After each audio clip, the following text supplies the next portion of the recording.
¿Qué tal? Buen día a todas y todos. Mi nombre es Arturo Valderas Torres. Soy director y fundador del Centro de Investigación y Proyectos en Ambiente y Desarrollo CIPAD. Y tengo el gusto de acompañarles virtualmente en este tercer foro de conocimiento y conservación del bosque de la primavera.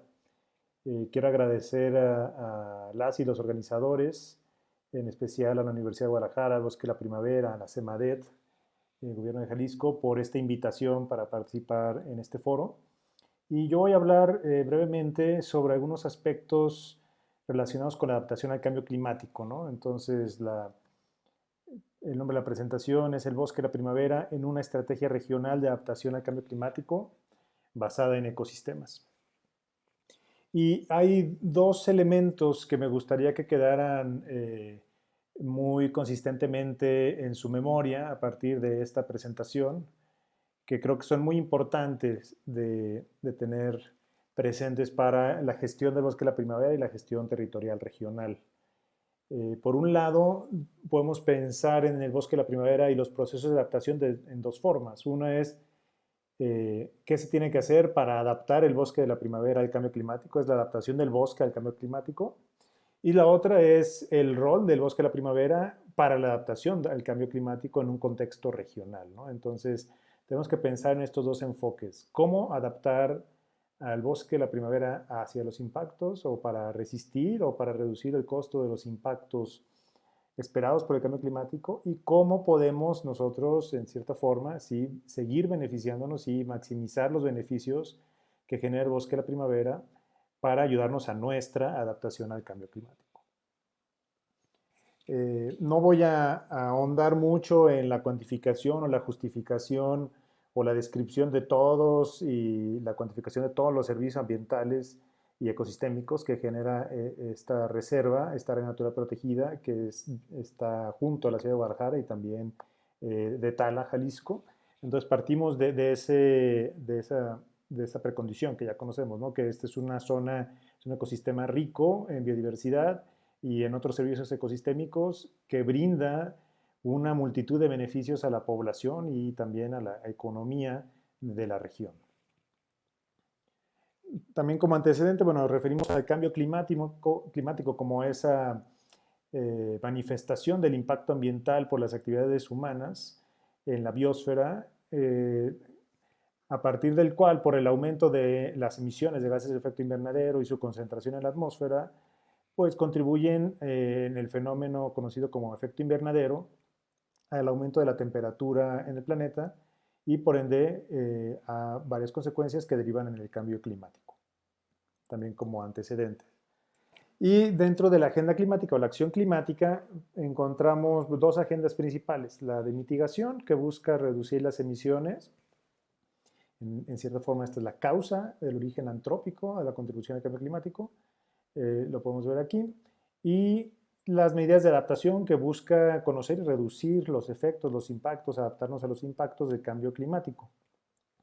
Y aquí puntualizamos un poquito los diferentes procesos asociados a la mitigación y a la adaptación, ¿no? Por un lado, eh, vemos que son dos procesos o es el desbalance entre estos dos procesos lo que contribuye al aumento de la concentración de gases de efecto invernadero en la atmósfera. Por un lado, la reducción de la capacidad de los sumideros de carbono para remover y almacenar el carbono, puede ser si hablamos de bosques, por procesos de deforestación y degradación ambiental, incendios forestales, se reduce esta capacidad de captura de carbono al mismo tiempo que se generan emisiones, también por cambio de uso de suelo y por quema de combustibles fósiles, generación de residuos y su biodegradación, algunos productos industriales, etcétera, ¿no? Entonces vemos aquí la causalidad del aumento de la concentración de los gases de efecto invernadero en la atmósfera, pues entonces van a generar este calentamiento global o el aumento de la temperatura y el cambio climático que tiene diferentes manifestaciones que ya van a afectar a los diferentes elementos del ecosistema o de los sistemas humanos, ¿no? También otra conclusión es que una primera medida de adaptación es reducir las emisiones, entonces avanzar lo más que se pueda en la mitigación por esta dinámica, pues nos va a tener escenarios menos malos a los cuales tendremos que adaptarnos de todas formas, ¿no? También, como antecedente, tenemos esta información derivada del informe del IPCC de 1.5 grados, donde establece cuáles deberían ser las metas de mitigación para limitar el calentamiento global a ciertos escenarios, en este caso 1.5 grados, y cuáles serían las consecuencias o los impactos en diferentes elementos en caso de no lograrlo, ¿no?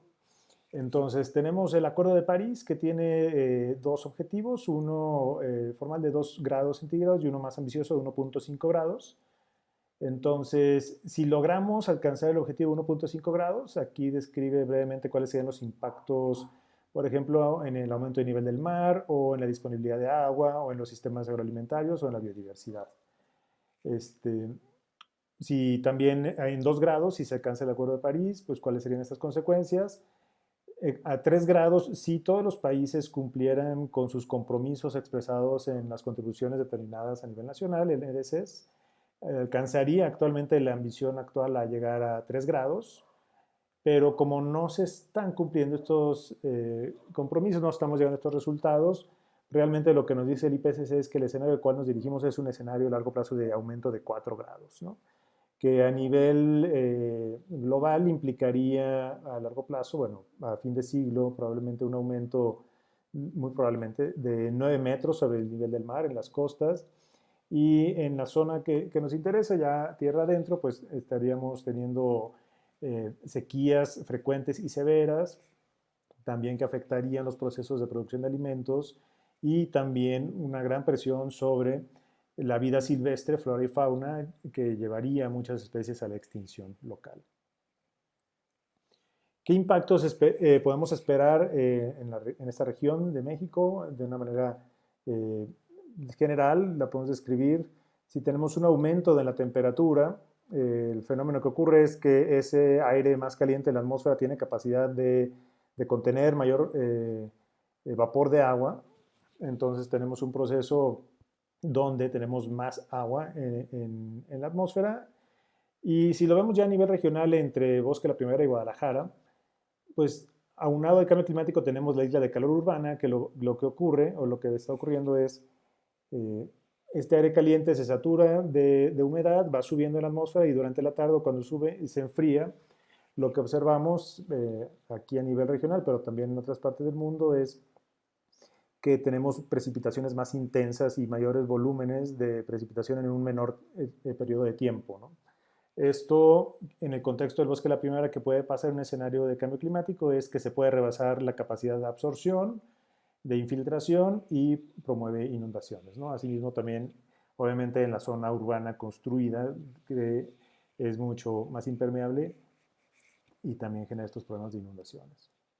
Otro impacto que se espera para el bosque de la primavera o en esta región es asociado a las sequías, que contribuyen en mayor medida a los incendios forestales, ¿no?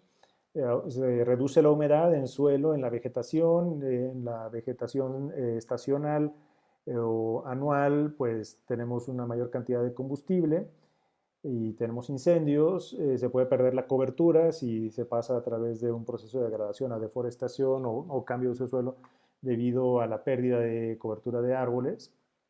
Tenemos pérdida del suelo y la erosión, y pérdida de estos servicios de protección que también pueden derivar en inundaciones, aguas abajo o deslaves más severos, ¿no?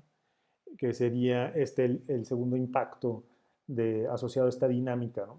Por un lado tenemos el riesgo de que haya más incendios, por otro lado tenemos el riesgo de que haya precipitaciones más intensas y severas en menor tiempo, lo que nos puede llevar a tener estas consecuencias que, pues, periódicamente, desafortunadamente, lo tenemos también en la zona metropolitana de Guadalajara, ¿no? Entonces, ante estos impactos surge de nuevo esta doble necesidad de reconocer la contribución del bosque de la primavera a el bienestar en la población en su periferia, y tener estas estrategias para adaptar el ecosistema a los impactos del cambio climático, y también medidas que están orientadas a la adaptación de otros sectores y otros grupos vulnerables afuera del bosque de la primavera, ¿no? Entonces, en una estrategia de adaptación, con estas dos vertientes, pues necesitamos identificar cuáles son los principales impactos. Podemos hablar de incendios forestales, de inundaciones, sequías, plagas forestales también que se estarían desplazando, ondas de calor. Y bueno, en concreto, es una tarea pendiente para el bosque de la primavera, por realizar un análisis y una planeación de una estrategia de adaptación, ¿no? Y identificar si hay otros impactos más específicos que se pueden esperar en estos escenarios de cambio climático, que pueden, por ejemplo, modificar la composición de especies y tipos de vegetación, el ecosistema, etcétera, ¿no? Si pensamos en dos cadenas de impacto, aquí espero que alcance a verse esta letra que es un poco pequeña, pues no solamente es pensar en el fenómeno que va a ocurrir, por ejemplo, en este caso, incendios forestales, ¿no? Identificamos la ocurrencia más severa, más frecuente de incendios forestales como uno de los impactos del cambio climático, pero las cadenas de impactos van a asociar estos cambios ambientales con cambios sociales o dinámicas socioeconómicas y políticas que pueden desencadenar en impactos de segundo o tercer orden, ¿no? Entonces, por ejemplo, aquí en este diagrama tendríamos aquí que en este escenario tenemos los incendios forestales como una consecuencia del cambio climático que viene del aumento de la temperatura, modificación de patrones de lluvia, que podríamos tener menos precipitación anual y un aumento de la temperatura, se pierde la humedad en suelo y vegetación, lo que contribuye a una mayor frecuencia e intensidad de incendios forestales. Pero no solamente son estos factores los que estarían contribuyendo a los incendios, también, por ejemplo, si utilizamos fuego en actividades agropecuarias o si se promueven muchas actividades de cambio de uso de suelo en zonas forestales o incendios no intencionados causados por humanos, eh, la falta de un sistema oportuno de alerta temprana, todo esto estaría contribuyendo a una mayor frecuencia. Por ejemplo, quema de basura también, ¿no? Entonces, esto sería el evento clave y luego en el escenario de cambio climático pues podemos tener ciertas consecuencias, ¿no? Podemos tener mayor superficie afectada y podemos tener pérdidas de vidas humanas, de producción agropecuaria, de servicios ambientales, forestales. Y si vemos esta cadena de efectos, podríamos ver qué puede pasar en el bosque de la primavera, ¿no? Si tenemos más incendios, se perderían ciertos servicios ambientales, como es la reducción en la captura de carbono, lo cual generaría más emisiones a la atmósfera y retroalimentaría el proceso. La reducción de servicios hidrológicos y de protección, pérdida de hábitat natural, que eso desembocaría también en reducción de población de flora y fauna, pérdida de biodiversidad, y la pérdida de servicios hidrológicos pues, puede producir mayor escorrentía y asolve de presas y zonas de infiltración, una disminución de la calidad del agua en este sentido, pero también mayores riesgos de inundaciones aguas abajo, ¿no? Entonces, si el bosque de la primavera no se adapta para estas condiciones que podrían aumentar la frecuencia de incendios, pues una consecuencia es que en las zonas aledañas, en este caso la área metropolitana de Guadalajara, la zona de Tala, pues podríamos tener este tipo de impactos, ¿no? Esto es como un ejemplo. Una estrategia de adaptación tendría que ver a detalle todas estas interacciones. Otro ejemplo de impacto sería las cadenas de impactos asociadas a las inundaciones, ¿no? En zonas urbanas, en este caso reconociendo este vínculo entre el bosque de la primavera y el área metropolitana de Guadalajara. Tendríamos precipitación intensa y extrema derivada directamente por los efectos del cambio climático, que aumentaría la escorrentía en la cuenca, pero también esta escorrentía puede aumentar si tenemos deforestación en las zonas altas, si tenemos poca infiltración del agua de lluvia y pérdida de zonas de infiltración derivada de los procesos de urbanización, y tenemos poco almacenamiento de agua pluvial, ¿no? Todo eso suma a que haya más agua en la superficie y que llegue a centros de población donde, dependiendo la topografía, pues podrá generar inundaciones, ¿no? Si además no tenemos un sistema de alerta temprana para advertir a la población y que se aleje de las zonas de riesgo, pues se puede aumentar estas pérdidas. Y si además se ha permitido la construcción de infraestructura y la presencia de población en zonas de riesgo, pues es otro de los factores que va a contribuir a que se generen las pérdidas y los daños, que pueden ir desde saturación del sistema de drenaje, daños a infraestructura de abasto de agua, daño a infraestructura eléctrica, infraestructura vial, sistemas de transporte, daños a residencias, vehículos, pérdida de vidas humanas, etcétera, ¿no? Entonces, es muy importante que una estrategia de adaptación en estos dos sentidos, del bosque de la primavera y en la región, utilizando el bosque de la primavera como una herramienta o como un aliado para la adaptación, pues se identifiquen los diferentes impactos y se puedan analizar para a partir de ahí tener una estrategia realmente de adaptación. Y el objetivo de un proceso de adaptación buscaría reducir la vulnerabilidad a estos impactos del cambio climático. Por un lado, reducir la exposición o los grupos, los sectores que estarían en riesgo de recibir estos impactos, y también aumentar nuestras capacidades o elementos para adaptarnos, ¿no? Esta capacidad adaptativa para prevenir y no solamente reaccionar. Y en el caso concreto de las áreas naturales protegidas, en México pues ha habido herramientas ya desde hace varios años para avanzar en la acción climática, desde nivel federal, ¿no? En este caso, pues recordemos que el Bosque de la Primavera, así como otras áreas naturales protegidas federales, están administradas por el Estado de Jalisco y en cierto sentido se sustituyen ciertas de las acciones que en otros estados realiza la CONAMP.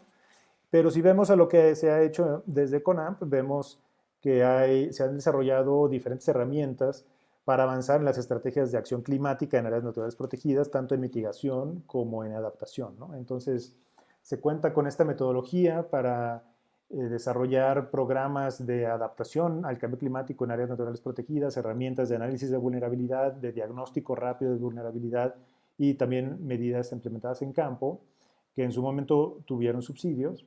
Actualmente con cambios presupuestales pues habría que revisar las oportunidades. Y también en materia de adaptación, herramientas para contabilizar la captura y almacenamiento de carbono, e incluso para llegar a vender, a tener ingresos por la venta de certificados de captura de carbono en ANPs, ¿no? Esto se ha coordinado desde la CONAMP. Y en esta estrategia de adaptación al cambio climático en áreas protegidas, pues surge una de las principales estrategias de adaptación en México, que es la adaptación basada en ecosistemas, ¿no? O se basa obviamente en áreas naturales protegidas, la adaptación basada en ecosistemas. A nivel nacional hay otras dos estrategias principales, que son las basadas en infraestructura o la adaptación de la infraestructura, y también en esquemas de gobernanza o en la sociedad, ¿no? Entonces, la adaptación basada en ecosistemas busca utilizar para beneficio, en este caso de los receptores de impacto climático que nos interesan, ya sea la sociedad, la economía, en este caso también puede ser las áreas naturales protegidas, utilizar ciertas características naturales que nos permitirán hacer frente a estos impactos del cambio climático, ¿no? Y tiene asimismo el objetivo de promover esta resiliencia de los ecosistemas y de la sociedad para resistir los embates de los impactos del cambio climático. Debe adoptarse con un enfoque multidisciplinario, multisectorial, de colaboración entre diferentes actores, reconocer que debe implementarse diferentes escalas geográficas, y también debe ser, para favorecer la toma de decisiones rápida y la resiliencia, pues una estructura flexible de participación y de gestión. El objetivo, obviamente, como cualquier medida de adaptación, es reducir las pérdidas y también maximizar los beneficios que están asociados al mantenimiento de ecosistemas sanos. Entonces, es muy importante, obviamente, generar información técnica y científica sobre la gestión de los ecosistemas para poder utilizar estas herramientas en la estrategia de adaptación, ¿no? También, pues bueno, un término importante que se menciona frecuentemente en conceptos de adaptación es resiliencia, que en concreto, al adaptarlo a un programa de adaptación en áreas naturales protegidas, pues buscará centrarse en ciertas características inherentes a la región, ¿no? Entonces, si queremos tener una mayor resiliencia en una área natural protegida, pues debemos buscar cierta redundancia en las funciones que nos interesan, en la diversidad de estas funciones que nos interesan. La conectividad biológica es fundamental para mantener la salud de las diferentes especies de vida silvestre.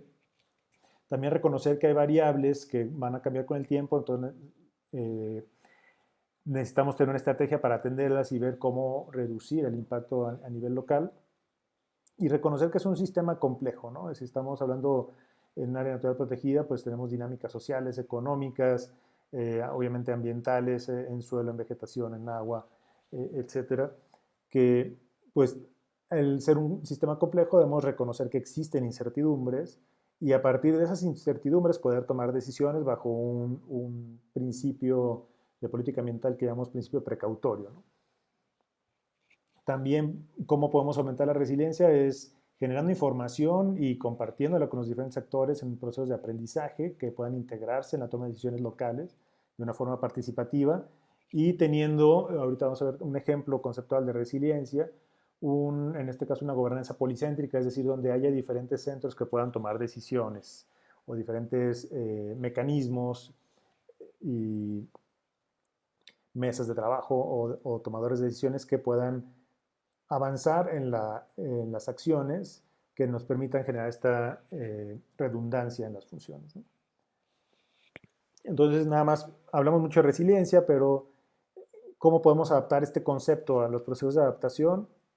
Me gusta mucho hablar primero de la definición de qué es resiliencia. Hay varias definiciones. Recordemos que resiliencia es un concepto que proviene del trabajo inicial en redes de cómputo, en redes de software. Y, y, y al estudiar estos sistemas, pues veían que se tenía que poner a prueba el sistema y la capacidad de este sistema para resistir cambios o para restablecerse después de ciertas perturbaciones es lo que se conoce como resiliencia, ¿no? Entonces, a nivel biológico, también pues podemos ver la resiliencia muy relacionada con la biodiversidad, que en este caso biodiversidad lo podemos entender como diferentes o la variedad de especies que desempeñan ciertas funciones específicas, por ejemplo, la producción primaria o la conversión de la energía presente en las plantas a la carne, ¿no? O sea, los herbívoros, los carnívoros, el proceso de descomposición, son diferentes funciones que pueden asumir las diferentes especies, ¿no? Entonces, hablamos de redundancia y biodiversidad de resiliencia cuando podemos conceptualizar que hay más especies que desempeñan una misma función en el sistema y entonces esto le da al sistema una mayor estabilidad y un mayor potencial de restablecerse después de una perturbación, ¿no? Y lo podríamos ver de una manera muy sencilla con dos esquemas simplificados de dos cadenas alimentarias. Una, la cadena A, donde tenemos más elementos, pudiéramos contar las flechas y contar los elementos y podríamos decir que hay 14 especies y 20 conexiones para tener una métrica de la conectividad. Y en el sistema B o la segunda red alimentaria tenemos 8 elementos y 8 flechas, una conexión por elemento más o menos, ¿no? Entonces, si tenemos una perturbación y desaparece una especie, por ejemplo, esta avispa, pues, ¿qué pasaría? El impacto sería distinto en estos dos sistemas, ¿no?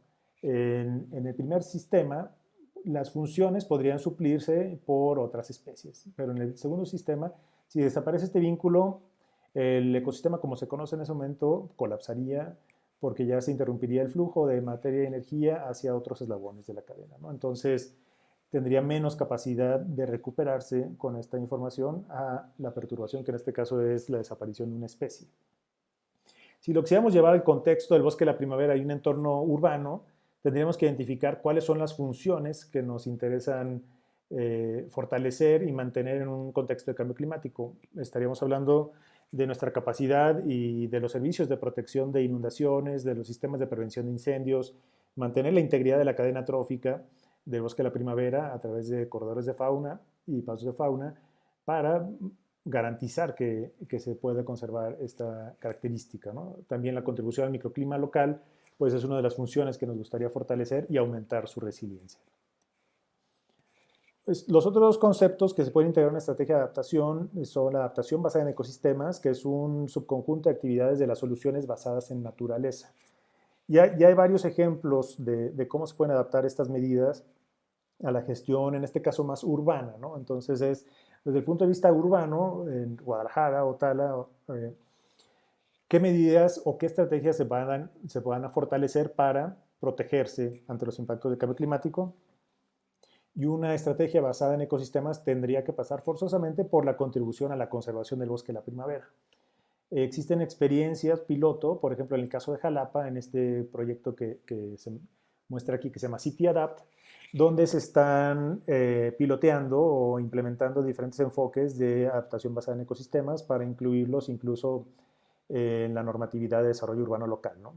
En este caso, pues integra la gestión urbana reconociendo un enfoque de cuenca y también la necesidad de conservar las zonas forestales aguas arriba, realizando actividades también de conservación de suelos, restaurando cuerpos de agua, creando cuerpos de agua en la zona urbana, también para absorber, en este caso, los impactos y reducir los impactos de uno de los riesgos que también tienen, que son las inundaciones, ¿no? Este proyecto es financiado por el GEF, Fondo Internacional, liderado por la Oficina de Naciones Unidas para el Medio Ambiente en Latinoamérica. Y hay una buena noticia que tenemos, hay que cruzar los dedos, porque para una segunda fase del proyecto CITEADAPT, este programa de Naciones Unidas está proponiendo como una ciudad de caso de estudio también de inicio a Tlaquepaque para integrar los diferentes enfoques de adaptación. Y sería muy importante que esa propuesta que está en busca de financiamiento en el corto plazo, ojalá prospere y ojalá se pueda avanzar en Tlaquepaque y de ahí replicarlo en los otros municipios de la región. Quien tenga interés puede buscar CITEADAPT Jalapa y encontrar esta página y conocer un poquito más sobre estas estrategias de adaptación, ¿no? Son adaptaciones, son intervenciones que también contribuyen al desarrollo sostenible, entonces pues deben integrar diferentes aspectos económicos, ambientales y sociales. Hay otro ejemplo, también en este caso viene de China, de cómo en el nivel urbano se puede integrar este concepto de infraestructura verde o de soluciones basadas en naturaleza para reducir impactos específicos como son las inundaciones, ¿no? En China está este programa que se llama Las Ciudades Esponja, que busca transformar las ciudades para que funcionen como tales, ¿no? Como esponjas. Incluso pues, estas infografías pues, son demasiado literales, pero buscan crear esta infraestructura, crear o rehabilitar lagos o ríos o humedales en zonas urbanas, conservar los bosques y las zonas montañosas, también cosechar y utilizar agua de lluvia para reducir estos impactos, ¿no? Es posible que a pesar de que podamos conservar todas nuestras áreas forestales, de todas formas necesitemos adaptarnos a nivel local en las ciudades y transformar las ciudades para que tengan esta función también, pues ayudará a aumentar la resiliencia de todo el sistema regional. Entonces, identificamos como tareas pendientes la inclusión formal de estos enfoques de adaptación en las estrategias locales, desde el Bosque de la Primavera y los municipios y regionales de adaptación al cambio climático, ¿no? En el Bosque de la Primavera, pues está todavía en proceso de actualización el programa de manejo del área protegida y no se cuenta actualmente con un plan de adaptación al cambio climático para el Bosque de la Primavera. Entonces, pues es importante que dentro de estos dos procesos, el primero que pueda concluirse, se aborde este tema y se identifique el potencial y la necesidad de adaptar primero el bosque de la primavera a los impactos del cambio climático y también de mantener estos servicios de protección del bosque de la primavera hacia las zonas circundantes, ¿no? Y también tenemos otro reto de coordinación importante a nivel regional, ¿no? Porque pues, existen diferentes instrumentos de adaptación o de acción climática que deberán incluir también el apoyo al bosque de la primavera y contribuir a la adaptación del bosque de la primavera para adaptarse al cambio climático, ¿no? Tenemos que cada uno de los municipios donde está el bosque de la primavera, Zapopan, Tala, Tlajomulco, tiene un programa municipal de cambio climático o debería tener un programa municipal de cambio climático o de acción climática municipal y aquí serían nada más 3 municipios donde podríamos hablar más en concreto de cómo adaptar el bosque de la primavera al cambio climático, ¿no? Pero si lo vemos desde el segundo punto de vista, donde el bosque de la primavera contribuye a la adaptación de otros municipios, pues tendríamos que considerar entonces también todos los municipios conurbados y hacia la zona de valles, ¿no? Si también identificamos los instrumentos y los esfuerzos de acción climática a nivel regional del IMEPLAN y de la Junta Intermunicipal de Medio Ambiente de Valles, pues tendríamos que integrar también acciones muy concretas de adaptación en estos programas de acción climática regional, incluso a nivel estatal con el Programa Estatal de Acción ante el Cambio Climático y con CONAMP, hablando de estos programas de acción climática en áreas protegidas. Y también, obviamente, no dejar de lado pues, los procesos de adaptación que directamente están haciendo o podrían estar haciendo incluso sin saberlo propietarios y ejidatarios, que también bueno, están como actores de importancia y claves a nivel local, así como los habitantes, comunidades y empresas que no poseen la propiedad del territorio del bosque de la primavera, pero que de igual forma pueden contribuir o se benefician de estos servicios de protección, ¿no? Entonces, como conclusión, veo que es muy importante incluir al bosque de la primavera en estos esfuerzos de adaptación al cambio climático y muy específicamente plantear la inclusión de las soluciones basadas en naturaleza y adaptación basada en ecosistemas en estas diferentes iniciativas de adaptación. Nuevamente agradezco a los organizadores de esta sesión por esta invitación y bueno, muchísimas gracias. Cualquier pregunta me pueden escribir un correo.